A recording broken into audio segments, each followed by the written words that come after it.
Hello and welcome to a different sort of episode here on the League One Lowdown. My name is Sam and I'm all on my own for this week one. Well, it's near enough end of week one in the transfer window. We've got all the transfers up to date. I've tried my best to do this of around 12 o'clock on the 9th of January. So these are the transfers that I've found. I'm pretty sure it's correct. I hope it's correct. Of up to the 9th of January. If any transfers happen after 4:30, they are not included in this document and will be included, hopefully, in next week's. So we'll start off with Barnsley. They've signed Neil Ferrugia from Shamrock, a player who's actually played in the Conference League, played at Stamford Bridge this season. So a player that comes in with a bit of pedigree from Ireland. We're seeing a lot more players come from Ireland into League One now. I think Lincoln City have done that with a couple of players like Jack Moylan, for example. 134 appearances for Shamrock Rovers with 12 goals. Looks like he's a pretty versatile player. I'm not going to pretend to know much about him. I'm going off stats from FootMob here. Apparently, he's a central midfielder, can play either wing back. In compared to forwards in the League of Ireland last year, he's actually in the 97th percentile for chances created. I'm not going to pretend I know everything about these players, but I will do my best to give you some relevant information about them. Birmingham City so far haven't signed anyone, but I don't expect them to sign many players this January. They've got one of the best squads League One's had in a very long time. If you carry on with their points per game, they're going to end up with near enough record points in League One. They are one of the best sides defensively. They're one of the best sides going forward. They've got people like Mark Leonard, who was one of the best midfielders in League One last season, not even starting for them. So they are very, very well equipped, even with a couple of injuries. So I wouldn't expect to see much movement at Birmingham, but I've been wrong many times before. So who knows if I'll be wrong again. Blackpool, there's a couple of outs. Don Ballard's gone back to Southampton and Elliot Embleton has gone to Carlisle. I do expect some movement from Blackpool with Steve Bruce now having a transfer window. We'll probably see major movement at Blackpool in the summer, but I expect Steve Bruce to maybe get 2 or 3 players in. Transfer that was done today. Joel Randall joins from Peterborough. I'm pretty sure he left Peterborough because he was in the last year of his contract, because he has started 16 games out of 24, I think it is, for Peterborough this season. 5 goals and 2 assists for Joel Randall, which Peterborough, attackingly, as we know, I think they're the second top scorers in the league, just behind Wycombe. Defensively, they are, I believe, the worst team with 45 goals conceded. Have a big cup tie, obviously, against Everton tonight, which they're very much looking forward to. But a player who's very experienced at League One level. Midfield's been a big area of concern, I think, for Bolton this season.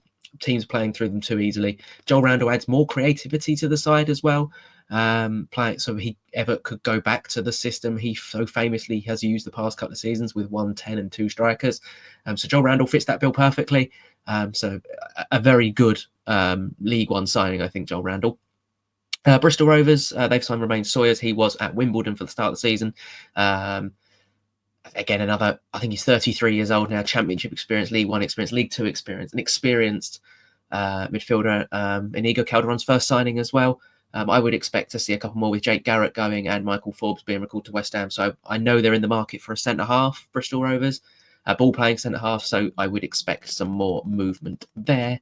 Owen Dodgson has joined Burton on loan from Burnley. They've asked Ronnie Stutter and Alejandro Bran.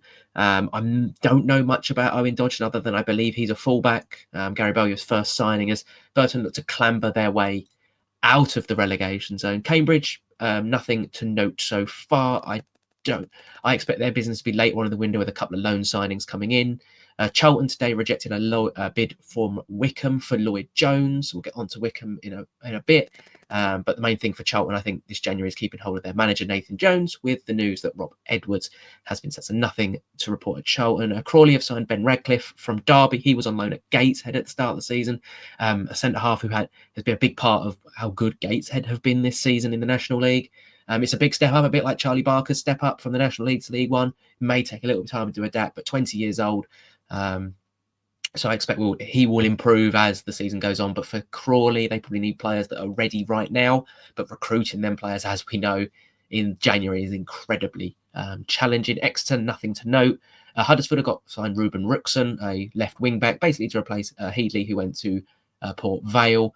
He did get sent off 8 minutes into his Huddersfield debut at the weekend. Huddersfield now haven't lost in 100 days.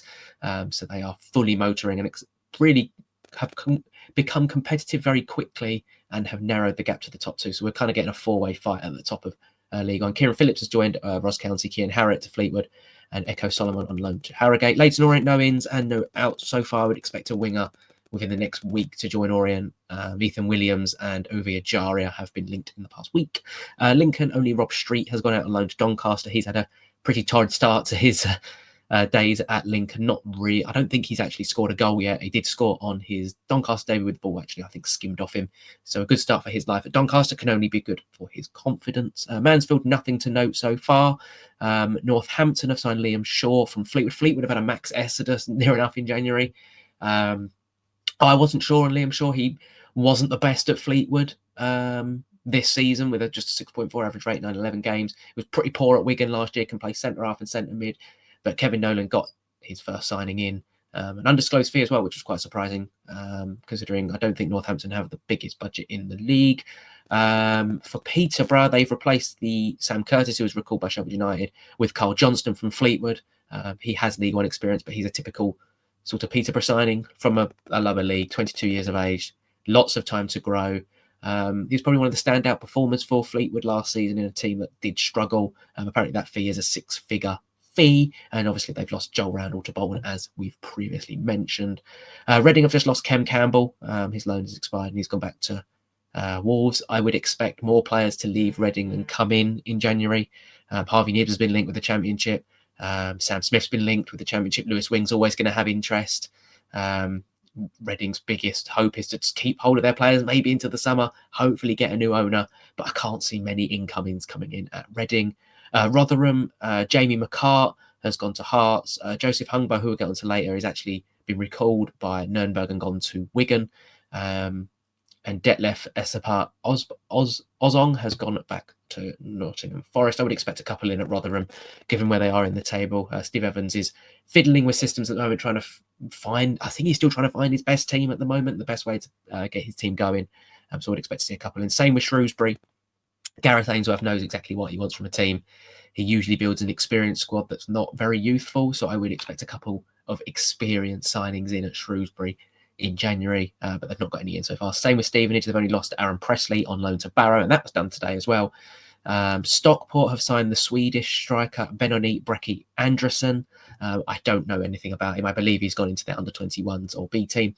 And Louis Barry has gone back to Aston Villa, obviously the top goals and assist man in League One. One of the standout players has been recalled by Aston Villa with probably a move to the Championship on the horizon.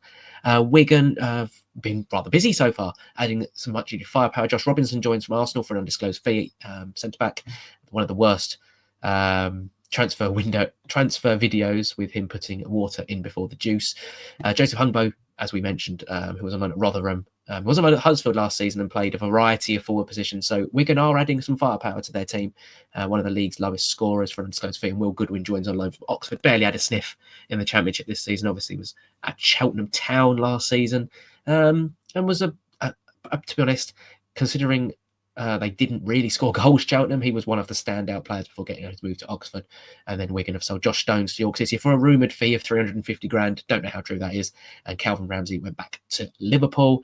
And then finally, we've got two more teams. We've got Wrexham. No business to note so far. I would expect Wycombe to get a striker in January. I don't expect any outgoings, to be honest. And then Wycombe, one of the busiest clubs so far. Sonny Bradley on loan from Derby, a promotion-winning 33-year-old centre-half, can only be good for the backline.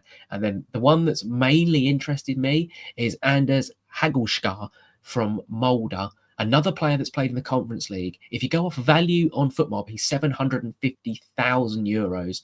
Left-footed centre-half will replace the outgoing Caleb Taylor, who's been recalled by West Bromwich Albion. And then Aaron Morley obviously went back to Bolton. So Bolton near enough have a new midfield with Aaron Morley coming back from his loan, completely in form, as well as Randall. The only other transfer that may happen before this goes live is Joe Taylor, I believe, is going his way to Huddersfield. So Huddersfield are building a pretty impressive team, I must say. And if you want you could say a wild card to get into the top two, it could well be Huddersfield, and you could have Birmingham and Huddersfield. I think Birmingham are set to go up. I think their squad's far too good. Obviously, the fans there are extremely passionate and they've got a big fan base. So I would expect Birmingham to go up this season. And Chris Davis, to be fair, I think considering the amount of quality he has in his squad, trying to keep everyone happy is going to be difficult for him. but we're approaching a point in the season where he's probably going to have to be a bit more tactically flexible. So I would probably expect to see a bit more flexibility in a plan B come in. And we've got to remember he's still a young manager as well. But other than that, that's all the transfers for week 1. And then we'll be back next week for week 2.